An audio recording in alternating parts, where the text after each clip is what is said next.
बिटिया का क्या नाम है? सरिता। वो सोच रही थी ये तो मेरे बड़े सगे हैं, बड़े भले हैं, और इनसे मिल जाऊंगी तो क्या मज़ा आएगा, एकदम चैन मिल जाएगा। और ऐसा चैन वैन मिला ही नहीं कुछ। और रात में 12-1 भी बज गया है। वो कह रही है कि मुझे कहाँ जाना है? घर जाना है। जब पोल खुलती है तो बिटिया रानी फिर कोने में जाकर बैठ जाती है। कोमल कोमल उसके गाल बचपन के, और उस पे आंसू की धार सरिता ही बह रही है। क्या बोल रही है? मुझे गल जाना है। जैसे कोई बाप हो और बेटी हो, छोटी उसकी बिटिया, और बाप बिटिया के साथ ही रहना चाहता है हमेशा। तो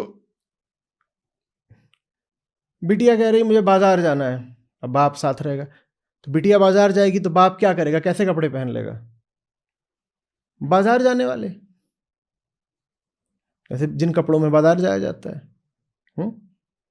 और बच्ची है छोटी, वो कहती है मैं जा रही हूँ, मैं फुटबॉल खेलने जा रही हूँ, मैं कुछ खेलने जा रही हूँ। तो मैदान पे कुछ खेलने जाती है। अब वो वहाँ पे सूट पहन के तो नहीं जाएगा बाप साथ में, तो बाप क्या करेगा? बेटी जहाँ जा रही है उसके हिसाब से वो भी कपड़े बदल लेगा। तो कह रहा है मुझे साथ तो इसके रहना ही है, अभी जहाँ जाएगी उसी हिसाब से मैं भी चला जाता हूँ। वो बच्ची है छोटी, वो बोलती है मैं स्विमिंग करने जा रही हूँ, मैं तो जाके पानी में कूदूंगी।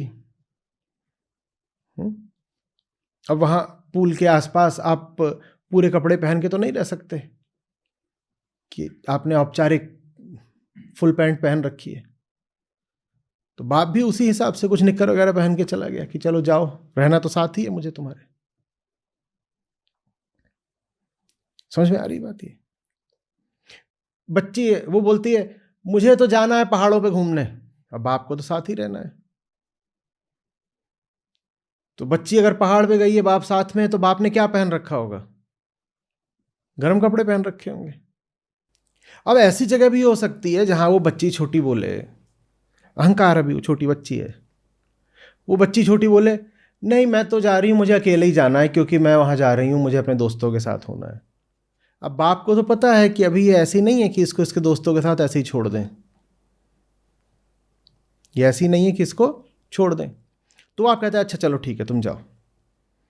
और बच्ची ये छोटी पर वो बोल रही है मैं रात में देर तक जा रही हूँ, बर्थडे है किसी का, मेरे दोस्त का, मैं पार्टी करूँगी, और उसमें पेरेंट्स नॉट अलाउड, आप लोग नहीं आओगे, हम सब बच्चे बच्चे आपस में पार्टी करेंगे। तो बाप क्या बोलता है? बोलता ठीक है। बाप उसको बोल तो देता है, पर बाप को बहुत अच्छे से पता है ये जहां होगी मैं वहां होऊंगा। तो बाप क्या करता है फिर? बाप कुछ अलग से कपड़े पहन करके चुपके से पहुंच जाता है उस पार्टी में, क्योंकि अभी वो बाप बन के तो वहां नहीं जा सकता। बाप बन के क्यों नहीं जा सकता? क्योंकि बेटी को बाप से ज्यादा अभी कोई और प्यारा हो गया है। कौन प्यारा हो गया है? सब दोस्त यार। बोलती हैं ये हैं, ये मेरे क्लास वाले हैं, और आज तो पेरेंट्स वगैरह कुछ नहीं, मेरे को दोस्त यार चाहिए, और हम लोग आपस में सब आज मस्ती करेंगे, आज पार्टी। तो बाप वहां क्या बन के पहुंच गया है? बाप वहाँ चेहरे पर मास्क लगा करके, कुछ नकाब डाल करके, कुछ अलग से कपड़े पहन करके वहाँ खानसामा बावर्ची बन के पहुँच गया है, या गार्ड बन के पहुँच गया है, या बाउंसर बन के पहुँच गया है, ड्राइवर बन के पहुँच गया है। बाप वहाँ कुछ बनकर पहुँच गया है। बाप जानता है कि बेटी मेरे सामने है, बेटी नहीं जानती है कि बाप मेरे सामने है। अर्जुन मैं तुम्हें अच्छे से जानता हूँ, तुम मुझे नहीं जानते। बाप को तो पता है ये रही बेटी, और बाप को होना है बेटी के लिए वहां पर। जहां बेटी है वहां बाप होगा। नदी है तो तीर है, और बेटी है तो बाप है।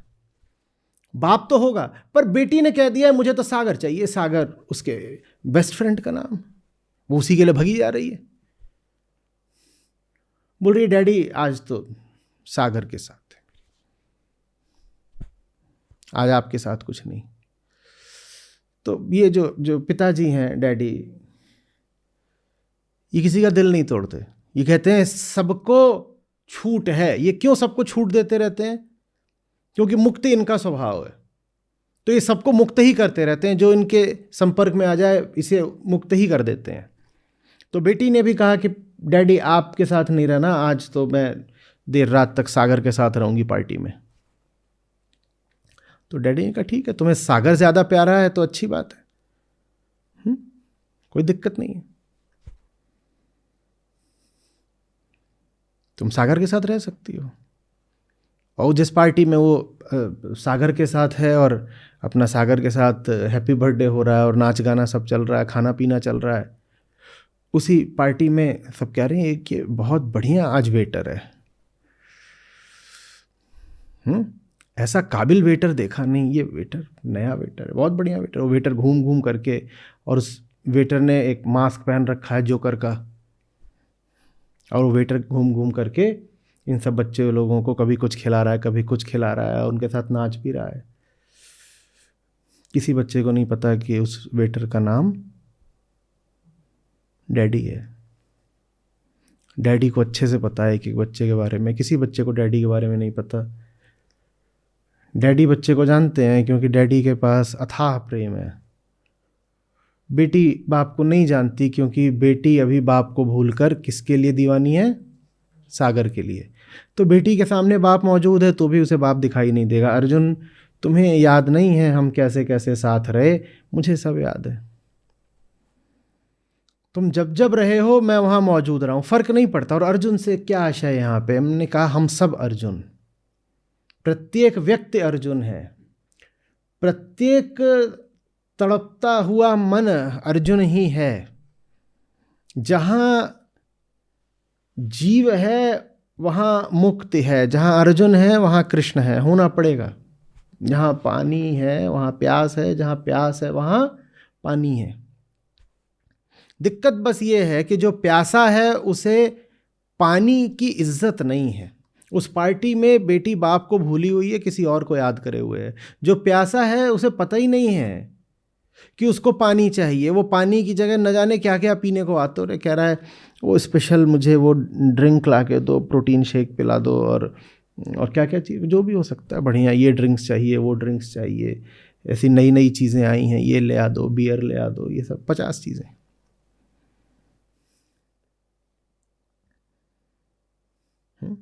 पर पानी अच्छे से जानता है कि ये जो खड़ा है प्यासा, इसे प्यास किसकी है, इसे प्यास मेरी है। पानी नहीं छोड़ता उसको।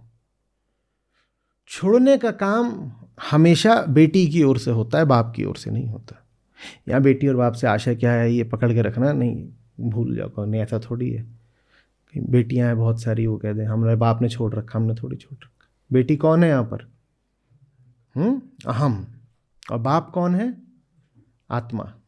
बेटी माने सरिता और बाप माने तट। बेटी माने सरिता और बाप माने तट। और सरिता तट की परवाह कर ही नहीं रही है। तट बगल में है, वो तट की अनदेखी करके आगे बहती जा रही है। अगर उसे आगे उसे कौन चाहिए? हाँ, समंदर से इश्क। क्यों समंदर से क्यों इश्क है? क्योंकि वो कितना शांत है। मुझे देखो, मुझे इतना बहना पड़ रहा है, इतनी मेहनत करनी पड़ रही है, और समुद्र कितना ठहरा हुआ है। पगली, जो ठहरा हुआ है वो तो तेरे बगल में है, तेरे साथ ही है। उधर क्यों नहीं देखती? उधर देखना तो हमें आता ही नहीं, हमें किसी ने उधर देखना सिखाया ही नहीं। तो हम ठहरने के लिए आगे देखते हैं, भविष्य की ओर। जिसे ठहरना होता है उसे पता होता है कि ठहराव तो यहीं बगल में है, यहीं संभव है, ठहर जाओ ना। पर हम नहीं ठहरते। समझ में आ रही है बात? कृष्ण को अर्जुन का इसलिए पता है क्योंकि उनके पास कोई कामना नहीं है, वो तटस्थ हैं। अर्जुन को कृष्ण का इसलिए नहीं पता है क्योंकि अर्जुन की कामना समुद्र है। अर्जुन को कुछ और चाहिए तो कृष्ण फिर दिखाई नहीं देते, अर्जुन को नहीं याद आएगा। काम भरा जब आंख में सच नजर नहीं आता है। अर्जुन, तुम्हें कुछ पता नहीं है। हम और तुम हमेशा साथ रहे हैं, लेकिन तुम्हें कुछ पता नहीं, मुझे सब पता है। मेरे पास तुमको लेकर कोई कामना नहीं है। मैं तुम्हारे साथ हूं बस यूं ही, करुणावश। पर तुम्हारे पास कामनाएं ही कामनाएं हैं। तो तुम्हारी नजर जा करके फंसी हुई है उन कामनाओं में, तुम मुझे थोड़ी देख पा रहे हो। तुम्हारी दृष्टि कामनाओं में फंसी है, जो तत्काल है, निकटतम है, एकदम उपस्थित है, समक्ष है,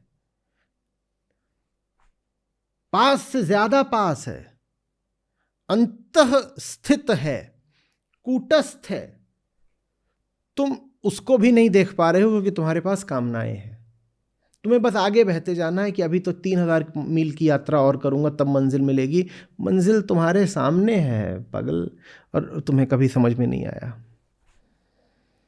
ये बात किसी एक विशिष्ट अर्जुन से नहीं कही जा रही, उन सब से कही जा रही है जो जीवन में बेचैनी का अनुभव करते हैं। हम सभी अर्जुन, अगर हम सब अर्जुन नहीं हैं तो हम गीता से लाभ नहीं पाएंगे। हम सबसे बात कही जा रही है। कृष्ण सदा हमारे पास रहे हैं, कृष्ण सदा हमारे पास रहे और हम वही रहे हैं। आप आज बेचैन हो, कोई पिछली शताब्दी में था वो भी बेचैन था, और वो बेचैनी ही हमारी प्राथमिक पहचान है ना। आप आज बेचैन हो, 100 साल पहले था कोई बेचैन था, उससे 100 साल पहले कोई बेचैन था, उससे 100 साल पहले कोई बेचैन था, उससे 100 साल पहले कोई बेचैन था, उससे 100 साल पहले कोई बेचैन था। हम ये क्यों ना कहें कि हर शताब्दी में आप ही तो रहे हो जो बेचैन थे? क्यों ना कहें, जब बेचैनी ही आपकी प्राथमिक पहचान है। और जो बेचैन है वो हमेशा रहा है, और भारत में भी रहा है, और चीन में रहा है, अफ्रीका में रहा है, रूस में रहा है, यूरोप में रहा, अमेरिका में रहा। तो हम क्यों ना कहें कि आपने ही हर जगह जन्म ले रखा है। बात यह भी नहीं है कि आप काल की धारा में एक के बाद एक जन्म लेते रहे हो। बात यह है कि आप सब देशों में, देशों माने स्थानों में भी एक के बाद एक या कई बार एक साथ जन्म लेते रहे हो। आप ही तो हो वो ना। जब वो भी बेचैन और आप भी बेचैन, तो उसमें और आप में अंतर क्या है? 16वीं शताब्दी में था कोई जिसकी बेचैनी बिल्कुल आपके जैसी थी। बताओ, हम क्यों ना माने कि उसने ही पुनर्जन्म लिया है और वो आप बन गए। इस अर्थ में कहा जाता है कि अहम वृत्ति बार बार जन्म लेती है। ये पुनर्जन्म का सिद्धांत है। बेचैनी है एक जो बार बार जन्म लेती है।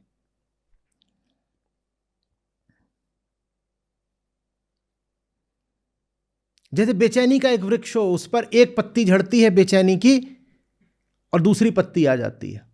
जो पिछली पत्ती झड़ गई वो नहीं दोबारा उठ करके अब लग जाएगी कि पिछली पत्ती का पुनर्जन्म हो गया, पर जो अगली पत्ती आई है वो भी तो उसी वृक्ष की है।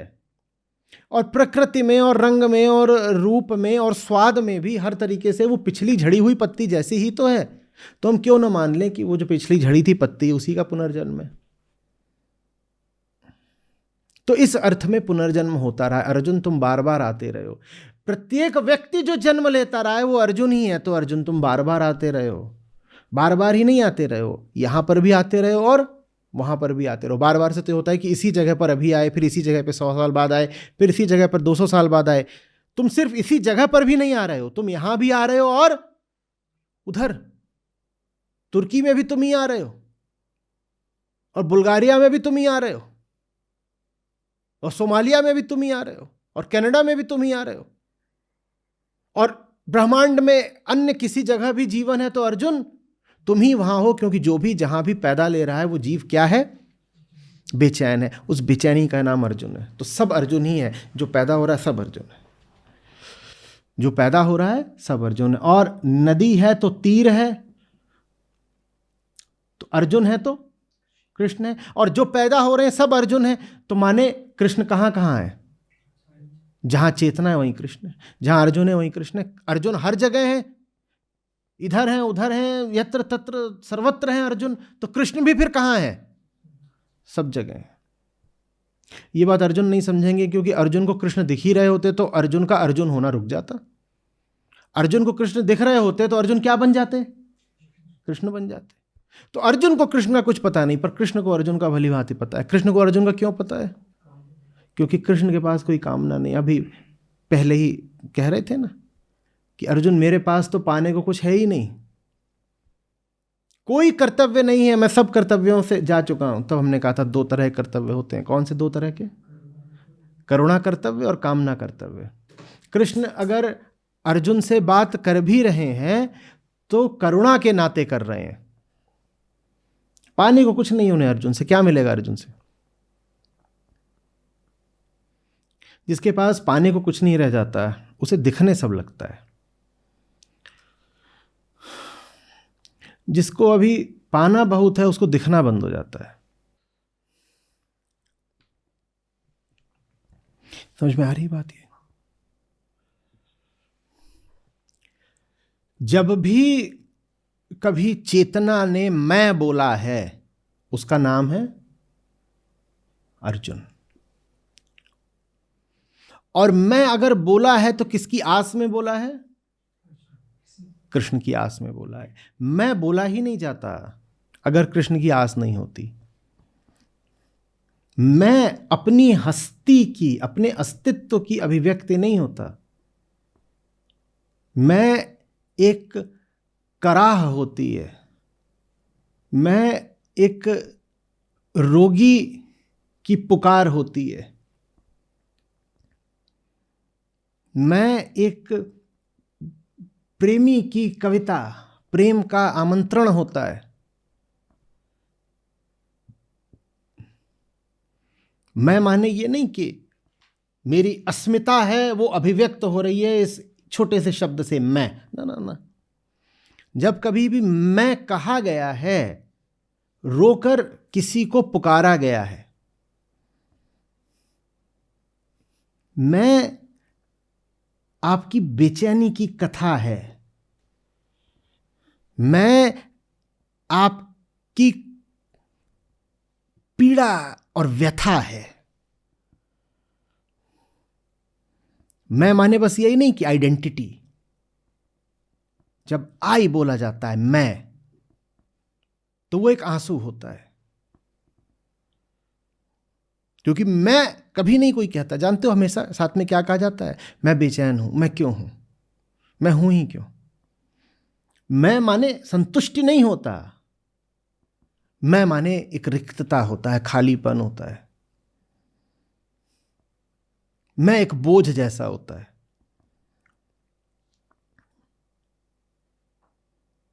अंग्रेजी में मैंने कभी कहा था, मैं SOS होता है, मुझे बचाओ। जब भी कभी आप कहते हो ना मैं, अहम, आई, वास्तव में आप कह रहे हो सेव मी, मुझे बचाओ। तो मैं कहते ही कृष्ण आ गए तस्वीर में, क्योंकि और किसको कह रहे हो आके मुझे बचाओ? गुहार किसको मार रहे हो? अर्जुन अगर मैं बोल रहे हैं, और मैं का अर्थ होता है आओ सहायता करो, उबार लो, तार लो, रक्षा करो, तो अगर गुहार है तो कोई होगा ना जिसे गुहारा जा रहा है। अगर प्रार्थना है तो कोई होगा ना जिसे प्रेषित है, जिससे आपकी सब प्रार्थनाएं संबोधित होती हैं, प्रेषित होती हैं, उसका नाम। तो कृष्ण का होना प्रमाणित ही होता है आपकी प्रार्थना से। अन्यथा कृष्ण कोई न व्यक्ति है, न वस्तु है, न विचार है। कृष्ण को लेकर के व्यक्तित्व की बातें करना और बहुत कथाएं कहना नासमझी है। आपका होना आपकी प्रार्थना है, और अगर प्रार्थना है तो उस प्रार्थना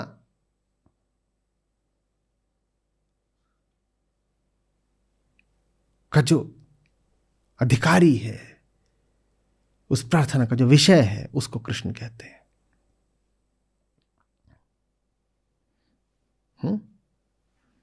मैं है जैसे कोई छटपटा के चिल्लाया हो बचाओ। अगर साफ पता हो कि बचाने वाला कोई हो ही नहीं सकता तो आप नहीं कहोगे बचाओ। अगर 100% भरोसा आ जाए कोई नहीं हो सकता बचाने वाला, आप नहीं कहोगे। घोर रात में घना जंगल है,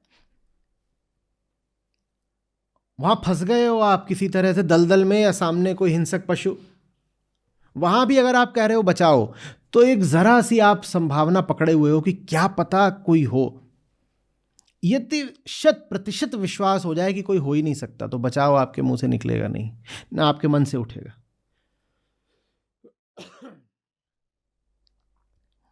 मैं माने बचाओ, मैं माने नाथ रक्षा,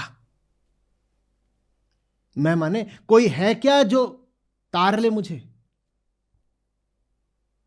मैं माने विरह में हूं, वियोग में हूं, बिलख रहा हूं, कलप रहा हूं,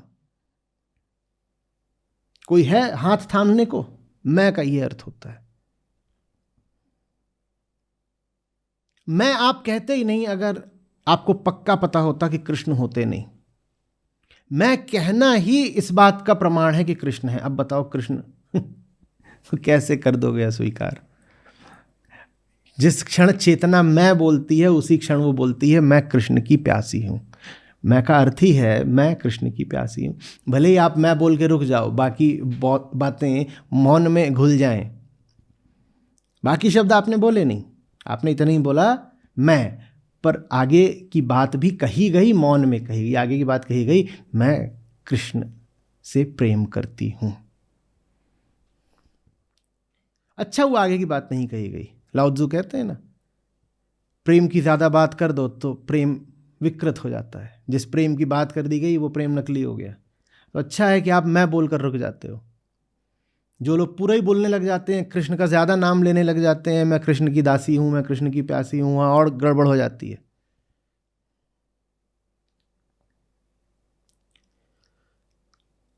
पर जब आप मैं बोलते हो तो जैसे कृष्ण अर्जुन को कह रहे हैं ना, अर्जुन तुम्हें याद नहीं कुछ, तुम्हें पता नहीं कुछ, वैसे ही आपको पता नहीं होता कि आप कृष्ण को पुकार रहे हो। आप सोचते हो आप तो कह रहे हो मैं जब आप कहते हो तो आप अपने बारे में जितना कहते हो उससे ज्यादा आप सोचते हो मैं का संबंध सिर्फ इससे है, ये जो देहधारी है, मैं का संबंध जितना इससे है उससे ज्यादा कृष्ण से है। जिस किसी ने मैं बोला उसने स्वयं को बाद में कुछ कहा, उसने पहले कृष्ण को पुकारा है।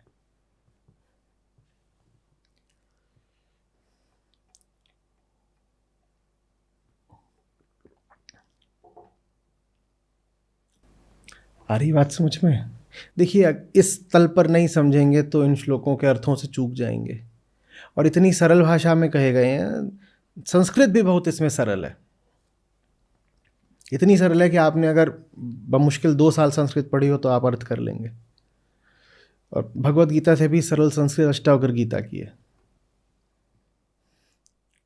तो ऐसा भ्रम हो जाता है कि सरल ही तो है, हमें पता चल गया। नहीं, जो बात कही जा रही है वो बहुत व्यापक है, बहुत गूढ़ है। सरल तो तब भी है, पर उस तरह से सरल नहीं जैसे हम सोचते हैं। हम सोचते हैं कि हमें शाब्दिक अर्थ पता चल गया इसलिए सरल। नहीं, वो सरल इस तरह से है कि वो हमारे जीवन की है। जो हमारे ही जीवन का है उसको हम कैसे जटिल माने, उसको हम कैसे कह दें कि कोई और आके हमें समझा देगा। बात तो आपकी है, कोई और आके क्या समझा दे, किसी और की ज़रूरत भी क्या है समझाने के लिए। अध्यात्म माने आपकी बात, आत्मा माने कौन? आप।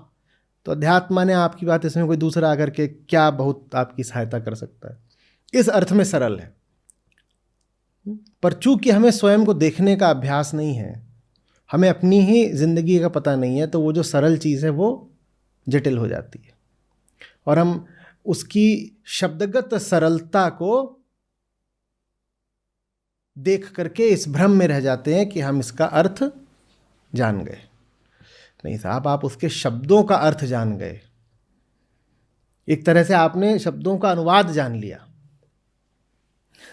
पर वो शब्द आपके जीवन में कहाँ मौजूद है ये आपने थोड़ी जान लिया। वो शब्द आपकी हस्ती का प्रतिबिंब है ये थोड़ी आपको समझ में आया। आ रही बात समझ में?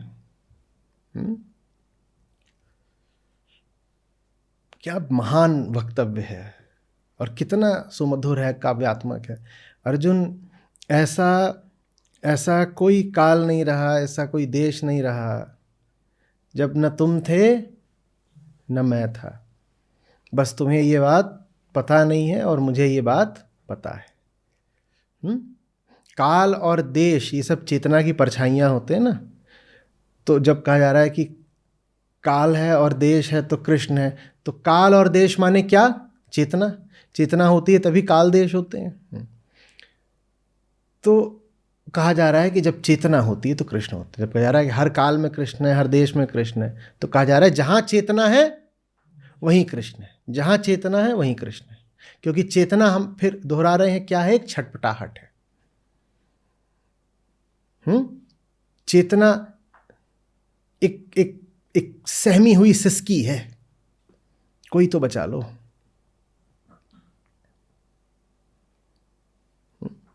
कभी सुना है? होता है कई बार, कोई बहुत जब डरा होता है ना तो वो रात में छुप कर रोते हैं लोग, तकिए में मुंह छुपा कर से सकते हैं। अहंकार वैसा है कभी, और कभी ऐसा है अहंकार की जैसे कोई घर की छत पर चढ़ गया हो और छाती फट रही हो उसकी और चिल्ला कर रो रहा हो, कभी वैसा है। पर चाहे तकिए में सिसक रहे हो, चाहे चिल्ला कर रो रहे हो, अहंकार माने दुख, अहंकार माने अपूर्णता, अहंकार माने तलाश। किसकी? तो मैं माने ही कृष्ण। जैसे तटनी और तट एक हैं, वैसे ही मैं और कृष्ण एक है।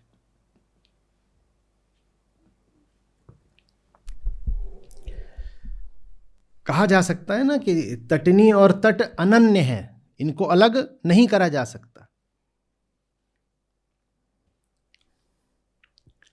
उसी तरीके से मैं और कृष्ण भी अनन्य हैं, इनको अलग नहीं करा जा सकता। तो अर्जुन, जब जब तुम रहे हो तब तक मैं भी रहा हूं। जैसे जब प्यास होती है तो पानी होता है। हाँ, तुमने अपने आप को ऐसी दशा में डाल लिया है कि तुमको पानी की जगह और चीजें ज्यादा प्यारी हो जाएं तो तुम जानो, लेकिन पानी तो होगा, पानी तो होगा।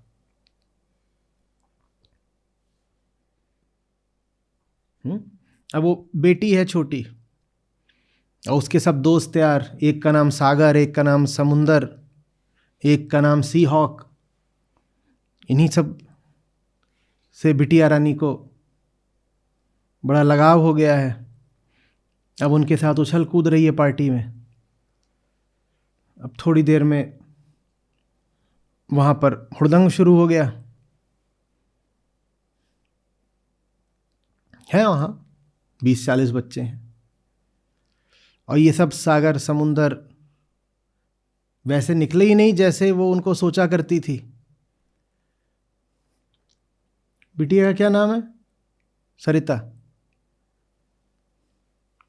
वो सोच रही थी ये तो मेरे बड़े सगे हैं, बड़े भले हैं, और इनसे मिल जाऊंगी तो क्या मज़ा आएगा, एकदम चैन मिल जाएगा। और ऐसा चैन वैन मिला ही नहीं कुछ। और रात में 12-1 भी बज गया है। वो कह रही है कि मुझे कहाँ जाना है? घर जाना है। कहाँ जाना है? कहाँ जाना है? घर जाना है। जैसे ललेश्वरी देवी का एक वाक है कि अब तो सूरज डूब रहा है, सांझ हो गई, मुझे घर जाना है और नदी पार करनी है और मेरे पास पैसे नहीं है। मैं कैसे पार करूं? मैंने अपनी सारी कमाई दिन में न जाने कहाँ गंवा दी। अब मैं नदी कैसे पार करूं? और सूरज डूब रहा है, नदी पार करनी है, घर जाना है, और कुछ है नहीं मेरे पास। मैं तो पूरा दिन कहाँ व्यर्थ हो आई। वैसे ही अब सरिता कह रही है 12-1 बजे सागर समुंदर इन सब से निराश हो गई है, तो क्या बोल रही है? मुझे घर जाना है, कैसे जाऊं? और अपने इधर उधर देख रही है खूब, उसे कोई दिख नहीं रहा उसे जो घर ले जाएगा। तो सरिता एक कोने में जा करके अब उसने अपना वही पार्टी ड्रेस वगैरह पहन रखी है, लग तो बहुत क्यूट रही है। उस क्यूट ड्रेस पहने पहने को रोने लग जाती है बैठ करके। तो तभी वो वेटर आता है, baby may I serve you something. अभी तक वेटर बस सब बच्चों के पास जा रहा था, उनसे किसी से बात नहीं कर रहा था। किसी को ये दे रहा है खाने को, किसी को वो दे रहा है पीने को, किसी को जा करके वो गुब्बारा बैलून दे रहा है, किसी को कुछ कर रहा है। जब बच्चे बोल नहीं रहा, सब बच्चे बहुत खुश थे, ये बढ़िया मिल गया एकदम शक्तिमान सरीखा वेटर, जो मांगो ले आता है न जाने कहाँ से। अब वो रोने लग गई सरिता। वो उसके पास जाता है, बोलता है baby may I help you. Sarita कहती आवाज़ इसकी कुछ जानी पहचानी लग रही है, तो अपना मुंह ऊपर उठाती है, अब गाल पे आंसू ही आंसू। क्या बोलती? मुझे घर जाना है। जो बोलती मुझे घर जाना है तो वेटर अपना जोकर वाला मास्क उतार देता है। सामने कौन खड़ा है? पिताजी। तो वैराग्य मुक्ति का द्वार है। जिस क्षण आप पार्टी से उचाट हो जाते हो और कहते हो मुझे घर जाना है, उस क्षण आप पाते हो कि कृष्ण तो सदा मौजूद थे ही, बस आपका मन रखने के लिए, आपकी जिद पर, आपके कारण वो बेचारे मास्क पहने हुए थे। जिस क्षण आप तैयार हो गए घर जाने को, कृष्ण भी अपना मुखौटा उतार देते हैं। वो मुखौटा कृष्ण का है ही नहीं, कृष्ण को मुखौटे पहनने का कोई शौक नहीं। वो मुखौटा तो आपके कारण कृष्ण के ऊपर है, क्योंकि आपको सागर के साथ खेलना है।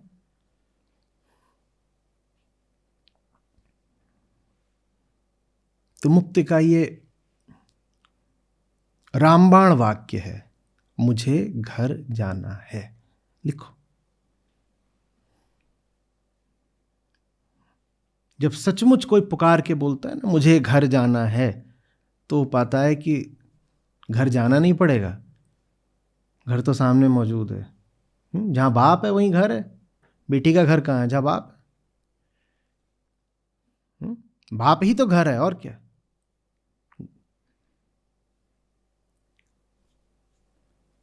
हम लेकिन बोलते ही नहीं मुझे घर जाना है। हम कहाँ मौज में हैं?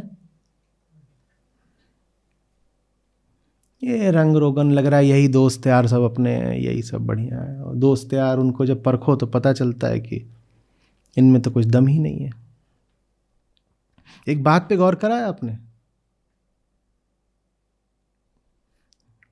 मौज के क्षण में आप अनिवार्यतः बेहोश हो जाते हो। आप बेहोश ना हो तो आपको पता चल जाएगा कि मौज हो ही नहीं रही है। आपके सुख के जो चरम क्षण होते हैं उसमें आप पर नशा सा छा जाता है। वो नशा जरूरी है ताकि आपको ये भ्रम बना रहे कि सुख है। सुख के क्षण में अगर आपको नशा न चढ़े तो आपको सुख प्रतीत ही नहीं होगा। सुख के भ्रम से वो आजाद हो जाते हैं जो सुख के क्षण में भी अपना होश कायम रख लेते हैं। सुख का क्षण हो, गहरे सुख का, तो आप अपना होश बांध कर रखो, फिर देखो सुख की पोल खुलती है कि नहीं खुलती है। तो इसीलिए प्रकृति ने, माया ने कुछ ऐसा अजूबा रचा हुआ है कि जब भी आपको सुख देगी साथ में नशा दे देगी। आप अपने जीवन में झांक के देख लीजिए, सुख हमेशा नशे के साथ आएगा। नशा ना हो तो पता ही नहीं लगेगा कि सुख है। नशा ना हो तो जो विषय सुख दे रहा है पोल खुल जाएगी उसकी।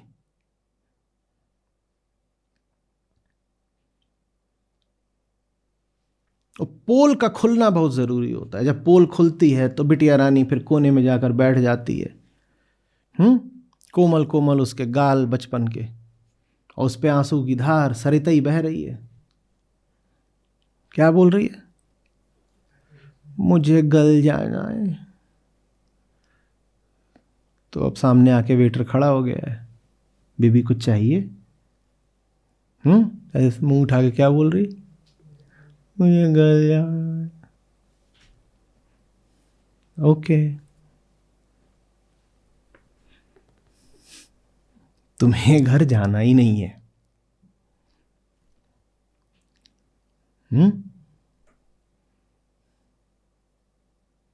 मनुष्य बेघर पैदा होता है और बेघर ही मरता है। Homeless, loveless. नदी है तो तीर है, तृषा है तो नीर है, कभी ये रूप कभी वो देश, तटनी तय करे तट का वेश। नदी है तो तीर है, तृषा है तो नीर है, कभी ये रूप कभी वो देश, तटनी तय करे तट का वेश। नदी है तो तीर है, तृषा है तो नीर है, कभी ये रूप कभी वो देश, तटिनी तय करे तट का वेश। नदी है तो तीर है, तृषा है तो नीर है, कभी ये रूप कभी वो देश। तटिनी तय करे तट का वेश। नदी है तो तीर है, तृषा है तो नीर है, कभी ये रूप कभी वो देश। तटिनी तय करे तट का वेश। नदी है तो तीर है, तृषा है तो नीर है, कभी ये रूप कभी वो देश। तटिनी तय करे तट का वेश। सभी को नमस्कार। मेरा नाम मनप्रीत है और मैं मोहाली पंजाब से हूँ। मैं एक गवर्नमेंट मेडिकल इंस्टीट्यूट में कार्यरत थी और पिछले 1 साल पहले मैंने वॉलेंट्री रिटायरमेंट ली। जून 23 से मैं आचार्य जी की वीडियोस देख रही हूँ और सितंबर 23 से मैंने गीता सत्र ज्वाइन किए और अक्टूबर 23 से मैंने संत सरिता ज्वाइन की। पिछले 15 साल से मैं ओशो को पढ़ रही हूँ, सुन रही हूँ, लेकिन 1 साल पहले मैंने महसूस किया कि कहीं मैं अटक गई हूँ। तो उसके बाद मैंने जब आचार्य जी की वीडियोस देखी तो गीता सत्र और संत सरिता ज्वाइन करने के बाद मैंने देखा कि मेरे में दोबारा से वैसा ही जोश आ गया है। वो मेरी यात्रा दोबारा शुरू हो गई है। मुझ में एक दोबारा ताकत आ गई है आत्मज्ञान की राह पे चलने की। आज की सीख के बारे में मुझे ऐसे लग रहा है ये सीख शायद मेरे लिए काफी फायदेमंद है, क्योंकि इसमें यही बोला गया है कि जब आप अध्यात्म की राह पर चलते हैं और आपको लगता है कि कोई रुकावट आ रही है, तो ये रुकावट हमारे अंदर ही है। ये हमारी धारणाएं हो सकती हैं, मान्यताएं, लोक सत्य और मैं का भाव। ये सब अंदर बैठे चोर हैं, ठग हैं और रुकावटें हैं। ये आज की सीख थी। राम निरंजन न्यारा रे, राम निरंजन न्यारा रे, अंजन सकल पसारा रे, राम निरंजन प्यारा रे। धन्यवाद।